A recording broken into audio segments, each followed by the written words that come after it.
나누실 말씀은 시편 119편에서 우리 함께 보겠습니다. 시편 119편 129절에서 136절 말씀입니다. 시편 119편 129절에서 136절 말씀.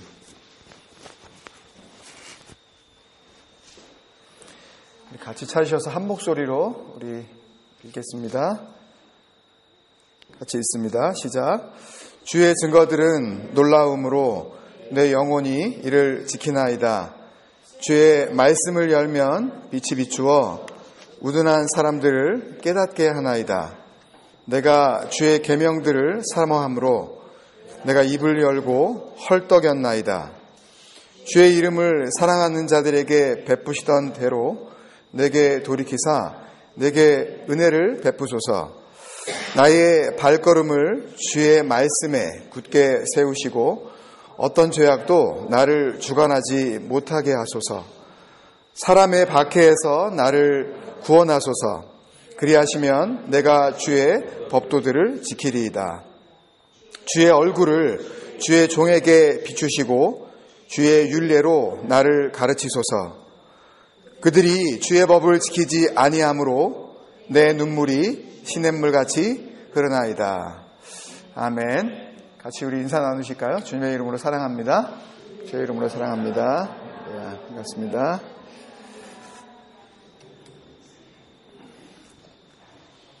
한 주간 동안 잘 지내셨습니까? 잘 지내셨어요? 네, 날씨가 막 29도까지 막 이틀 전에는 막 올라가고 또 오늘은 다시 또 겨울이 오고 하도 변덕이 심해서 정신이 없으시네. 그죠? 예, 건강 조심하셔야 되겠습니다. 영일간에 강건하면 하나님께서 지켜주실 줄로 믿습니다. 찬양하면서 참 귀한 은혜가 되는데 찬양 속에서도 은혜를 발견했지만 여러분들이 보셨는지 모르겠지만 이 찬양 인도자의 이 악기가 달라졌어요. 예, 보셨나요? 예. 제 생각엔 분명히 조금 더 비싼 게 아닐까 하는 그런 생각이 듭니다. 비싸서 어떻다라는 그런 말씀이 아니라 하나님을 섬기고 또 성도들을 섬기고 또 예배를 섬기고 또 주님을 섬겨 나가는 데에 조금 더 귀한 것을 드리려는 마음, 그 마음이 중요한 것 아니겠습니까? 그죠? 하나님께서 조금 더 비싼 악기를 우리가 동원해서 예배를 드렸다 그래서 하나님께서 예배를 이제 좀 받을 만한 예배다 라고 하신다든지 아니면은 조금 좀 가격이 떨어지는 악기를 사용한다 그래서 좀 현찮다 이렇게 하신 하나님이 아니신 것을 우리가 잘 알고 있죠. 중요한 것은 우리의 중심, 우리의 마음, 우리가 얼마나 아버지 하나님을 향한 마음이 사모하는 마음으로 이렇게 채워져 있는가. 오늘 본문에 나오는 말씀처럼 우리에게 가장 소중한 마음이 있다면 그것은 하나님을 향한 사모하는 마음이 아니겠는가. 어느 정도로 사모한다고 지금 이야기를 하냐 하면 입을 열고 헐떡일 정도로 사모한다 이렇게 고백을 하고 있습니다. 말씀을 준비하면서 자꾸 이렇게 오버랩돼서 지나가는 장면이 뭐냐 하면 우리가 2주, 3주 전에 야외 예배를 드린 이 장면들을 이제 집사님들께서 사진으로 자료 화면으로 다 이제 올려주셨는데 거기에서 이제 저를 포함해서 몇 사람이 헐떡거리는 장면이 자꾸만 이렇게 스치고 지나가는 거예요. 숨이 차서 아이들의 젊음을 따라가지 못하고 이렇게 반쯤 주저앉아 있는 그런 모습들이 자꾸 오버랩 되는데 말씀을 향한 우리의 열심이, 말씀에 대한 우리의 사모함이 그렇게 헐떡거릴 정도로 그렇게 갈급함 가운데 우리가 있는가 하는 생각을 하며 말씀 앞에 서게 됩니다. 그래서 오늘 말씀의 이 부제목을 이렇게 정해 봅니다. 말씀의 문을 열 때 나에게 일어나는 일, 말씀에 문을 열 때 나에게 일어나는 일. 지난주의 말씀과 연결해서 이 부분을 고백을 하자면 하나님 앞에 참된 헌신자는 날마다 말씀의 문을 여는 자입니다. 아멘? 아멘. 예, 말씀에 문이 열리지 않았다는 것은 무언가 다른 것을 열어놨다는 그런 의미일 것입니다. 말씀의 문을 연다라는 것은 다른 모든 것들의 문을 닫겠다라는 그런 결단이 포함되어 있다고 생각을 합니다. 참된 헌신자는 말씀의 문을 여는 자다. 그리고 오늘 말씀을 계속 묵상하고 말씀을 준비하면서 그 결론을 이렇게 얻게 되었습니다. 말씀의 문을 열 때 나에게 일어나는 일.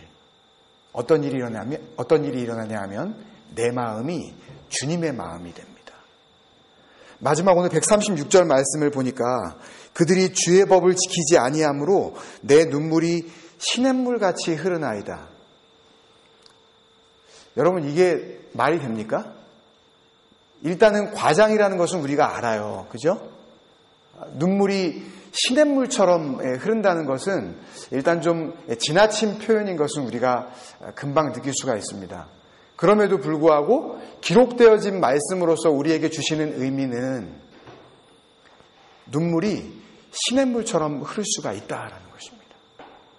여러분, 그래 보신 적이 있나요? 어떤 상황에서 눈물이 막 이렇게 시냇물처럼 흘러보신 적이 있나요? 시냇물은 한번 일단 물줄기를 타고 흐르기 시작하면 끝이 없습니다. 계속 흘러내리는. 어떨 때 이렇게 울게 되나요? 내가 정말 하고 싶은 걸 못하게 됐을 때. 막 그냥 이 막 분노와 이 억울함과 막 이 모든 이 것들이 막 나에게 몰려들면서 그러면서 눈물을 흘리게 되어지죠. 그런데 말씀의 문이 열렸을 때에 흘려지는 이 눈물은 그런 눈물하고는 차원이 다른 눈물입니다. 오늘 그 눈물이 누구의 눈물인지 이 말씀을 통해서 우리가 좀 핵심적으로 좀 쉽게 발견하고 그리고 말씀을 정리하고 싶습니다. 요사이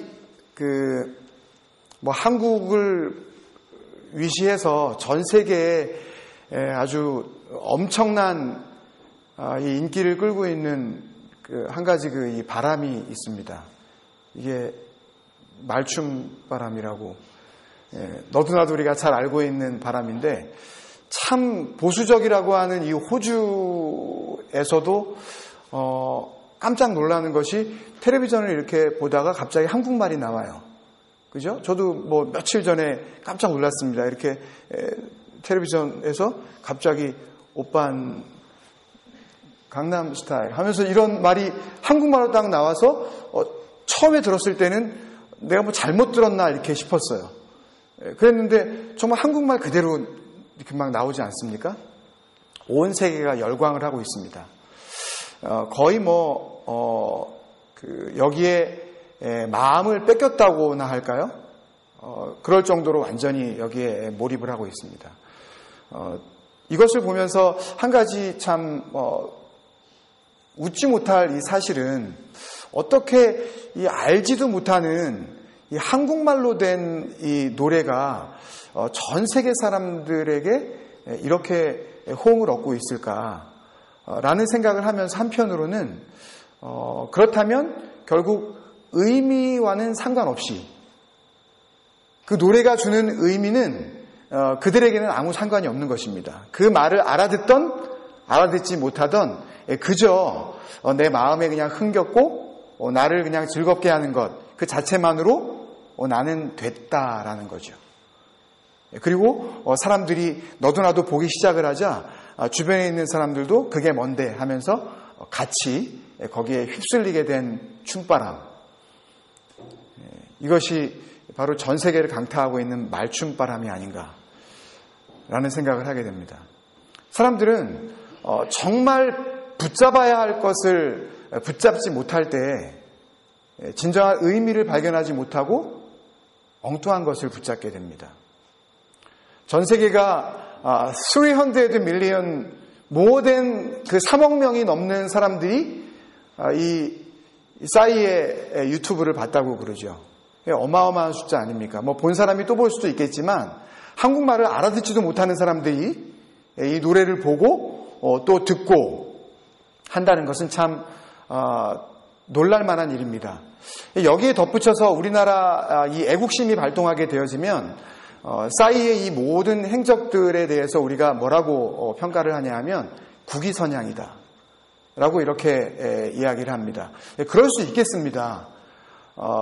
사람들이 한국 사람인 것은 잘 몰라도 싸이가 사는 바로 그 나라에서 온 사람이다라고 하면 사람들이 알아듣더라고요. 그 정도로 이 나라가 어디에 있는지도 몰랐던 사람들조차 싸이의 나라에 대해서는 관심을 갖게 되지 않았습니까?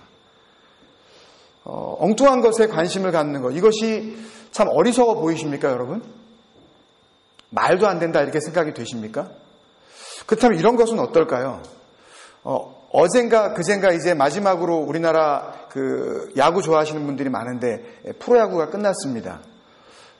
처음으로 우리나라 한국 그 프로야구가 뭐 한 20여 년 전에 시작이 되어지고 처음으로 7 million people, 그러니까 700만 명이 야구를 한 해 보러 갔습니다. 그러니까 4월 달 정도에 개막을 해서 10월에 마쳤으니까 잘해야 한 반년 정도 되는 시간에 그것도 매일 하는 것이 아니라 또 월요일은 안 하고 또 비가 오면 또 할 수가 없고 하는 그런 상황에서 그 정도의 인원이 야구장에 갔다는 것은 어마어마한 사실입니다. 사실 아예 노인들을 빼고 또 아예 어린이들 국민학교 취학 이전의 아이들을 빼고 또 뭐 여러 가지 형태의 갈 수 없는 사람들을 빼고 생각을 해보자면 이 700만 명이라는 숫자가 야구장에 갔다는 것은 사실 놀랄만한 일입니다. 거기에 덧붙여서 한국 영화가 참 큰 흥행들을 하고 있어서 한국 영화계에서는 영화계에서대로 한국 영화의 중흥시대, 부흥을 맞았다. 진정한 한국 영화가 리바이벌했다. 한국 영화의 르네상스 시대다라고 이렇게 이야기를 할 정도로 한국 영화가 큰 흥행을 보이고 있습니다. 저는 뭐 그 내용도 모르지만 검색을 하면서 알게 된 것은 도둑들? 이렇게 뭐 하는 영화인지는 모르겠지만 하여튼 제목들부터가 하여튼 그런데요. 뭔가 그들과 관련된 이야기 아니겠습니까? 몇 명이 봤다죠? 우리나라 최고로 지금까지 많이 본 영화가 그 전에 괴물이라는 영화였답니다. 뭐 아시는 분은 아시겠지만 그 영화가 최고의 관객 수를 가지고 있었는데 그 관객 수를, 그 오디언스의 넘버를 뛰어넘는 최고 기록을 또 경신을 했다죠. 그 인원이 13 million people이 넘었습니다. 이렇게 보자면 우리나라 사람들의 대다수는 야구장에 있지 않으면 야구장에 있지 않으면 영화관에 있든지, 영화관에 있지 않으면 1년에 한 번이라도 그런 공연장을 찾고 있는 것은 아닌가. 그렇게 자료를 보다가 한 가지 놀라운 것은 작년에 영국에서 나오는 이 세계적인 주류 이 리코어에 관련된 이 매거진에 대한 자료가 나와 있는 것을 보고 깜짝 놀랐는데요. 이 Drinks International이라는 이 책이 그 매월 발간이 되어지는데 2011 year 2011년에 세계에서 가장 많이 팔린 술들의 그 랭킹을 1위부터 20위까지 발표를 했습니다. 참 자랑스러운 건지 아닌지 모르겠지만 1위에 우리나라 뭐가 올랐겠습니까? 진로가 올랐습니다. 단일 품목으로 진로가 전 세계에서 상자로 나오는데요. 이 상자가 이 박스로 나오는데 박스가 뜻하는 것이 저는 정확하게 뭔지 모르겠습니다. 근데 60 million boxes, 6천만 상자가 넘는 진로 소주가 팔렸습니다. 물론 뭐 해외에 수출도 되어졌고 한국 사람 이외에 외국인들도 진로에 대해서 눈을 뜬 사람이 있어서 진로를 또 이렇게 사서 또 먹고 하는 사람이 있는지는 모르겠지만 이 대부분 누가 마셨겠습니까? 하여튼 외국에 있든 한국에 있든 전부 다 우리나라 사람들의 대다수가 먹지 않았을까. 그리고서 그냥 넘어가려고 그랬는데 2위를 지나고 3위에 또 잘 익숙한 그런 이름이 딱 나오는 거예요. 그래서 봤더니 3위가 뭔지 아십니까, 여러분? 3위는 또 롯데 소주예요. 하여튼 우리나라에서 소주가 팔리는데 2011년 하루에 1년에 호주에서 팔린 이 커피 잔수에 대해서 호주 사람들이 많이 놀랍니다. 보통 한 3억 잔 정도 팔린다, 뭐 이런 그 통계들이 나와 있는데 이거는 될 것도 아닙니다, 여러분. 한국에서 작년 한 해 동안 팔린 소주 병수가 32억 7,225만 병입니다. More than 3 billion. 이 병이 팔려 나가고 아이의 노약자, 60이 넘어가시는 아이의 할머니, 할아버지 빼고 술을 마실 수 없는 18세 이하의 아동들을 빼고 나서 우리나라 한국 인구 2012년 7월 말 현재로 5,010만 명 정도를 지금 우리 남한 인구가 이루어지고 있다 그러는데 거기에서 그런 인구를 다 뺀 술을 마실 수 없는 인구를 다 빼고 계산을 해보자면 한 사람이 보통 한 150병 정도를 갖다가 1년에 마시는. 그래서 결국은 이틀에 한 병꼴로 이렇게 마시는 나라가 되어버렸고 또 기네스북에 올라간다고 그래서 막 더 사람들이 그렇게 열광적으로 춤을 췄는지 모르지만 며칠 전에 유튜브 그 라이브로 전 세계에 방송이 되어졌었던 이 싸이의 이 말춤 콘서트 거기에서 중간에 갑자기 그럴 수 없어야 되는데 소주를 병채 뚜껑을 따고 그 수많은 사람들이 보는 앞에서 어린이와 노약자 또 방송을 통해서 모든 사람들이 지켜보고 있는 앞에서 그냥 말 그대로 원샷을 하지 않았습니까? 소주를 그냥 병채 다 마셔버렸습니다. 이런 나라가 되어버렸어요. 왜 이렇게 되었을까요? 이런 것들을 보면서 우리가 혀를 찹니다. 이 나라가 어떻게 되려고? 도대체 어느 길로 가려고 이렇게 하고 있나? 라고 생각을 하게 됩니다. 그렇지만 또 한편으로 우리가 생각해야 할 것은 한국이 전 세계에서 1위를 하고 있는 많은 것들 가운데 어떤 나라도 따라올 수 없는 것 중에 하나가 바로 인터넷 속도입니다. 이 인터넷 스피드에 대해서는 1위와의 격차가 어마어마한, 그러니까 완벽한 1위를 질주하고 있는 것이 바로 우리나라 아닙니까?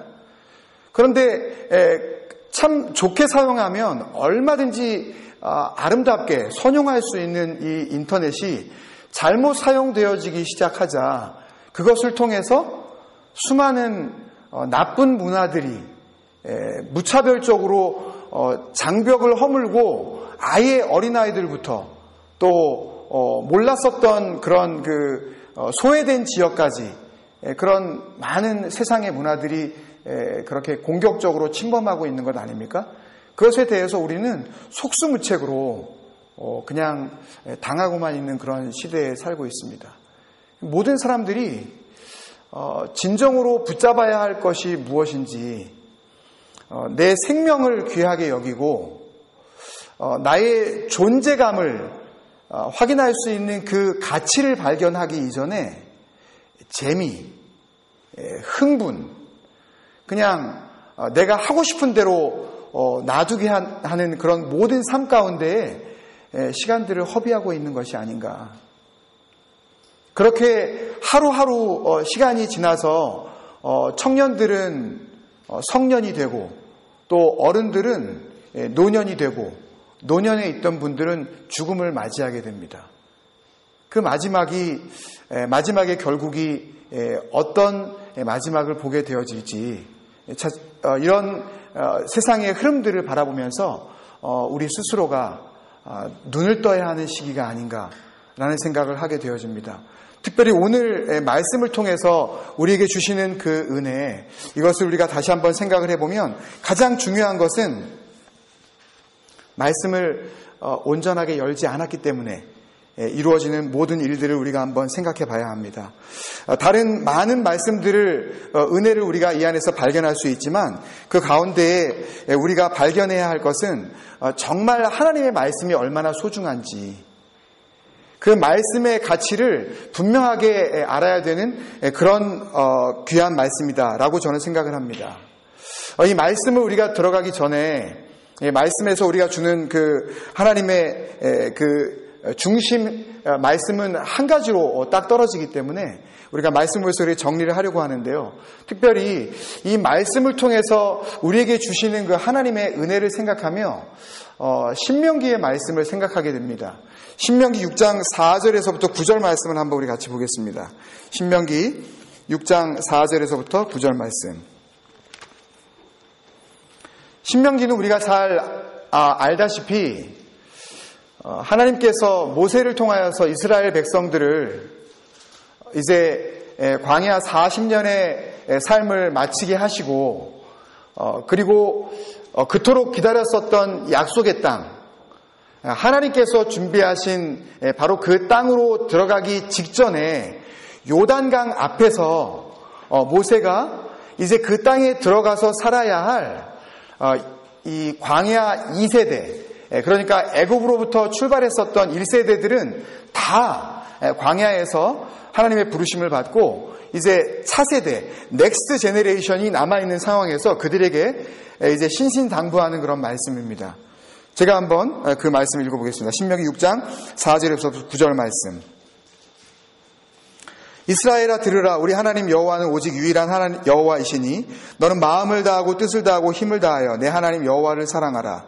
오늘 내가 내게 명하는 이 말씀을 너는 마음에 새기고 내 자녀에게 부지런히 가르치며 집에 앉았을 때에든지 길을 갈 때에든지 누워 있을 때에든지 일어날 때에든지 이 말씀을 강론할 것이며 너는 또 그것을 내 손목에 메어 기호를 삼으며 내 미간에 붙여 표로 삼고 또 내 집 문설주와 바깥문에 기록할지니라.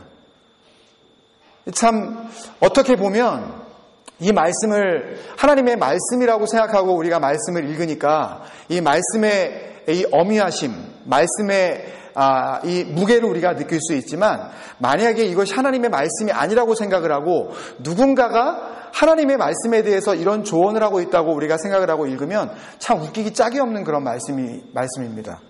생각을 해보십시오. Impress them on your children. 너희 아이들에게 이렇게 가르치라 라고 하면서 Talk about them when you sit at home. 집에 앉아있을 때, 여러분들 집에서 우리가 거의 앉아있죠. 이게 집에 있는 모든 시간을 의미하는 것입니다. 그 다음에 두 번째, when you walk along the road. 하여튼 외출했을 때, 밖에 나가 있는 그 모든 시간을 의미합니다. 그 다음에 세 번째, when you lie down. 언제 우리가 눕게 되어지죠? 네, 자려고 할 때. 그 다음에 and when you get up. 언제? 우리가 언제 일어나게 되어지죠? 잠자리에서 우리가 일어나게 될 때. 그렇다면 집에서 앉아있을 때, 밖에서 나가 있을 때, 그리고 자기 전에, 그리고 일어나자마자 뭘 하라고요? 하나님의 말씀에 대해서 여기는 강론하라고 하기 때문에 뭔가 이게 설교와 관련됐나라고 생각하실지 모르지만 이 원어적인 뜻은 대화하라는 이야기입니다. 말씀을 놓고 이야기를 하라는 거예요. 그러니까 삶의 모든 것이 무엇으로 채워지고 있는 것입니까? 말씀으로 채워지고 있는 것이에요. 말씀으로 채워지지 않으면 그 말씀으로 채워지지 않은 것 가운데 들어오는 것이 있습니다. 무엇이겠습니까? 말씀이 아닌 모든 것들이 들어오기 시작합니다. 말씀이 아닌 모든 것들이 들어온다고요. 그것을 신약에서는 뭐라고 말씀을 하셨습니까? 세상에 있는 것들. 그래서 사도 요한은 이렇게 이야기를 했죠. 요한 1서 2장에 세상에 있는 것들을 어떻게 하지 말라? 사랑하지 말라. 여러분, 내가 그것을 사랑하는지 사랑하지 않는지는 뭘로 증명이 되겠습니까? 여러 가지 그 기준이 있을 텐데요. 정말 사랑하게 되어지면 그 사랑하는 것들에 온통 마음을 뺏깁니다. 온통 시간을 뺏겨요. 생각 속에 그 생각밖에 없는 거예요. 적은 무리가 모여 우리가 함께 예배를 드립니다. 찬양을 드리고 하나님 앞에 겸손히 무릎을 꿇고 기도를 합니다. 이런 가운데에서도 예배자가 있는가 하면 비예배자가 얼마든지 있을 수가 있습니다. 어떻게 가능합니까? 몸은 와 있어도 우리 생각과 또 우리 마음 가운데 하나님의 말씀이 가득 차지 않은 이상 그는 결코 예배의 자리에 나와 있다 할지라도 예배자가 될 수가 없는 것 아니겠습니까?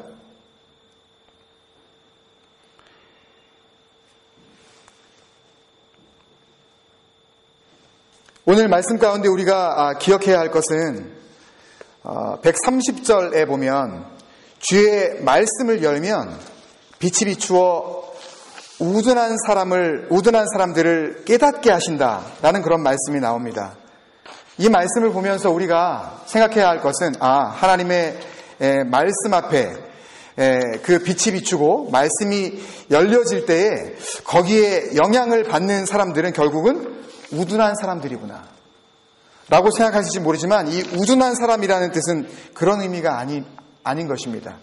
여기서 우둔한 사람이라는 단어와 주의 말씀을 열면이라고 할 때 이 열면이라는 단어는 그 어원이 같습니다. 그 같은 어원 가운데 이 파타, 쉽게 발음하면 파타인데요. 이 파타라는 단어에서 열다라는 단어도 나오고 우둔한 사람이라는 단어도 나옵니다. 똑같은 단어인데 어떻게 이런 의미가 나올 수 있을까? 결국 하나님의 말씀을 여는 자는 우둔한 자라는 그런 결론이 되어지는데요. 말씀을 열다라는 것과 말씀 앞에 우둔한 자다라고 하는 것이 같은 이유를 우리가 생각해 볼 수가 있습니다. 이 우둔한 사람들이라 할 때 이 패티라는 이 단어는 우둔하다라는 그런 뜻도 있지만 그 어원 자체, 이 파타가 가지고 있는 그 뜻이 세 가지의 뜻을 가지고 있는데 하나는 to be open입니다. 열려진 상태로 있는 것입니다. 그러니까 우둔한 자는 어떤 자냐? 열려있는 사람입니다. 또 한 가지의 뜻이 있는데 그 뜻은 to be roomy입니다. roomy, R-O-M-Y. 뭔가 공간이 있다는 거죠. 예를 들어서 우리가 좁은 공간에서 예배를 드리다가 이쪽으로 예배당을 옮겨서 본당을 이렇게 보고 공간들을 보니까 This space very roomy for us.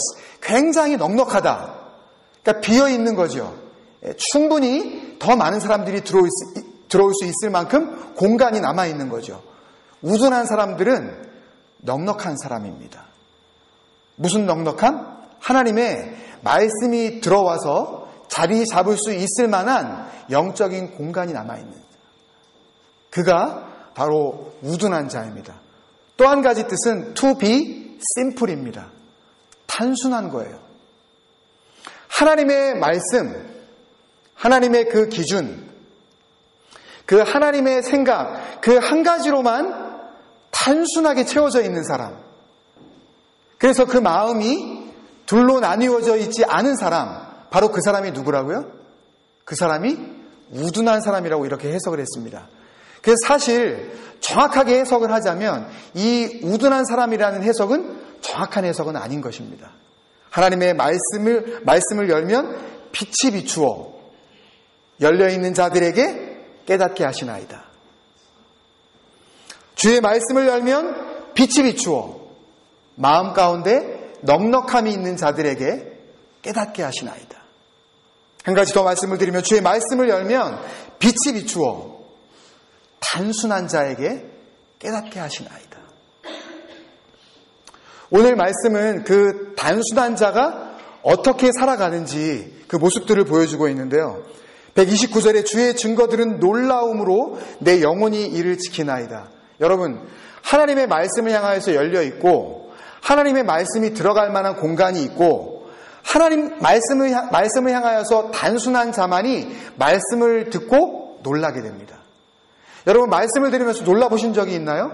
그것은 하나님 앞에 단순하기 때문에, 하나님 앞에 열려있기 때문에, 하나님 앞에 공간이 있기 때문에 그렇습니다. 말씀을 들으면서도 한 번도 하나님의 말씀의 그 놀라움, 그 기이함을 내가 맛보지 못했다면 분명한 것은 내 안에 말씀이 들어갈 만한 틈이 없을 정도로 다른 것들이 꽉 채워져 있기 때문이 아닌가. 우리가 오늘 말씀을 들으면서 기도해야 할 첫 번째 제목인 줄로 믿습니다. 내 안에 말씀 이외에 무엇이 가득 차 있습니까? 혹 아버지 하나님 그 말씀을 사랑하지 아니하고 정말 예수님께서 요한복음 14장 10절에